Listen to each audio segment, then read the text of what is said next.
¿Es esclavo el que obedece o el que no puede dejar de obedecer? ¿Es esclavo el que trabaja para otro o el que ya no recuerda qué haría si dejara de hacerlo? ¿Es esclavo el que tiene cadenas o el que aprendió a vivir sin ellas porque ya no las necesita para sentirse preso? Hay esclavitudes que vienen de afuera, un nombre impuesto, un dueño, un mandato. Y hay otras que crecen desde adentro, del miedo, del hábito, de la costumbre que nos dice: así sos vos, así se vive, así se muere. Hay quien nace marcado y hay quien se marca solo. Hay quien es esclavo de un amo y quien es esclavo de una idea. Hay quien puede escapar, pero no sabe a dónde ir. Y hay quien se queda porque la sombra conocida es más amable que la luz que encandila. Hoy vamos a flashear con eso, esa condición antigua y persistente, la esclavitud, la que existió, la que aún existe y la que a veces, sin darnos cuenta, elegimos.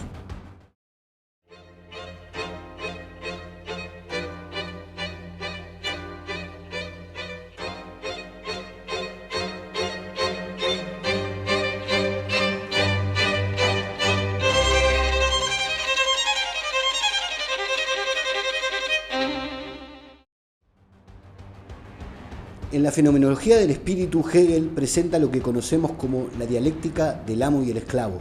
Una relación con dos componentes que se necesitan mutuamente, es decir, no hay amo sin esclavo y no hay esclavo sin amo.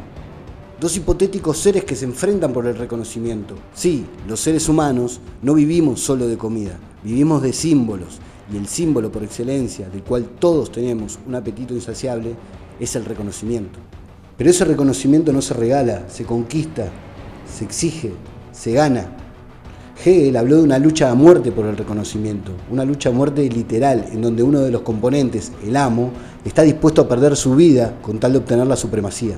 Y ahí pasa algo inesperado, uno retrocede, teme, baja la mirada, se vuelve siervo. No porque sea menos, sino porque en principio teme más a la muerte que al sometimiento. Elige vivir. El amo obtiene reconocimiento como tal. Ahora es libre de mandar e imponer su voluntad por sobre la del esclavo.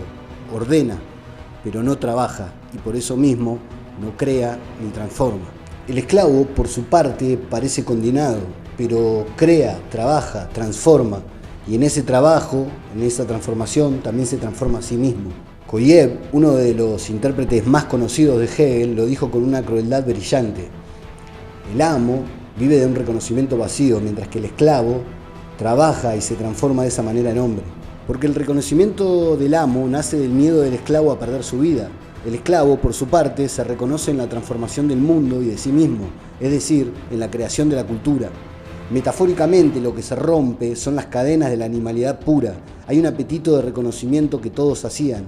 El amo porque el esclavo lo reconoce como tal, y el esclavo porque se reconoce a través del trabajo, en la transformación del mundo, una vía de reconocimiento inaccesible para el amo.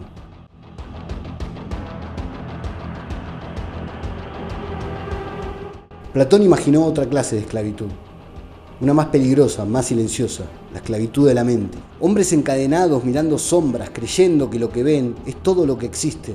No porque sean tontos, sino porque nadie les mostró otra cosa. Toda su vida les dijeron que esas sombras proyectadas eran la realidad. Cuando uno de ellos es liberado y ve el mundo real, primero duele.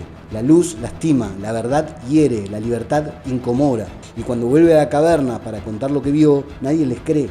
Algunos incluso quieren matarlo. No es casualidad que este mito haya servido siglos más tarde para hacer críticas al cine, la televisión y la publicidad. No porque estos medios sean malditos, sino porque difunden y establecen modos de vida, estéticas, conductas que sirven para insertarnos en un mundo prefabricado en el que debemos funcionar. Presentan una realidad editada que muchas veces impone incluso sobre la realidad del individuo particular. A veces estamos esclavizados con cadenas invisibles. Porque a veces la peor esclavitud no es la que te ata las manos, sino la que te ata la conciencia, la que te convence que afuera no hay nada, que esto que te toca vivir, es lo único que hay.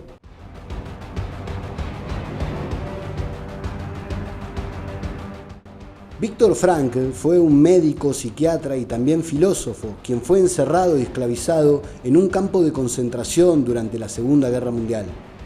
Antes de que lo deportaran, era un hombre dedicado a entender la mente humana. Después de que lo deportaron, tuvo que aprender a entender el alma.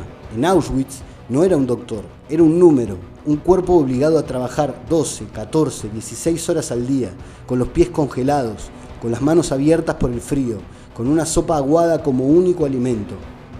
Tenía que cargar rieles, mover piedras, limpiar restos o lo que el guardia de turno decidiera. Su vida ya no era su vida, era función, era utilidad, era obediencia. A este nivel la esclavitud no tiene metáfora posible. El cuerpo se vuelve instrumento y la voluntad, si es que queda, apenas un murmullo. Y sin embargo, fue en ese infierno donde Frankl descubrió algo que cambiaría su obra para siempre, que incluso cuando todo es arrebatado, hay un espacio que permanece intacto, un espacio mínimo, frágil, casi secreto, la actitud con la que uno responde a lo que le toca vivir. No podía elegir su comida, ni su horario, ni su ropa, ni su descanso, ni su futuro. No podía elegir si viviría el día siguiente, pero podía elegir cómo enfrentaría ese día. Ahí nació lo que después llamó logoterapia, una forma de curar al alma recordándole que lo que necesita es sentido, no una explicación, no una recompensa, sino sentido, algo que haga que vivir un minuto más tenga valor. En un mundo donde todo conspiraba para convertir el cuerpo en una cosa, Frankl observó que quienes tenían un para qué, una razón, un amor, una promesa, un recuerdo, resistían de un modo distinto. El cuerpo podía ser esclavizado, el alma no tan fácilmente. Frankl no romantiza la esclavitud, no dice que fortalece, no dice que enseña, dice algo mucho más honesto, que en los peores lugares del mundo el ser humano todavía puede hacer un pequeño gesto interior, pequeño, casi invisible, pero decisivo. Y ese gesto, esa minúscula libertad, puede ser la frontera decisiva entre soportar y sucumbir. Hay esclavitudes que se imponen y hay otras que se ofrecen como regalo. En el Renacimiento, Etienne de la Boétie acuñó un término aparentemente contradictorio, el de servidumbre voluntaria. Ponía de relieve que ningún tirano reina solo. El tirano vive de la voluntad de quienes se someten. Es una idea incómoda pero cierta. Nadie domina eternamente sin la obediencia de muchos. Siglos después, Byung-Chul Han retoma este mismo concepto para describir nuestros tiempos. Ya no necesitamos amos. Nos autoesclavizamos, nos exigimos, nos medimos, nos comparamos, nos castigamos.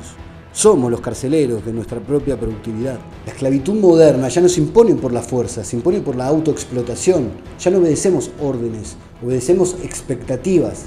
Y no las exige nadie, solo nosotros. Luego hay esclavitudes suaves, la pareja que absorbe, el líder que fascina, la doctrina que promete seguridad, el hábito que nos adormece, la comodidad que nos encierra. El miedo a equivocarse, el miedo a elegir, el miedo a la incertidumbre son cadenas más firmes que cualquier hierro. A veces no obedecemos porque nos obligan, sino porque nos da miedo ser libres.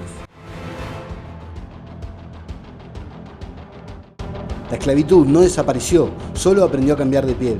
A veces es una marca en la carne, a veces es una idea vieja que uno repite sin pensar, a veces es un miedo heredado, a veces es un susurro que te convence de que no podés, de que no mereces, de que no hay afuera. La esclavitud adopta muchas formas, unas visibles, otras invisibles, unas externas, otras internas, unas históricas, otras íntimas, pero todas tienen algo en común, la renuncia a la propia voz. Somos nuestros amos cuando caminamos sin ataduras, somos nuestros propios gobernantes cuando sabemos que hay algo en nosotros que no se arrodilla. La esclavitud no siempre se rompe con fuerza, a veces se rompe con una pregunta. Y mientras eso insista, ese fuego chiquito, esa resistencia, esa voz, nadie puede reclamar tu alma.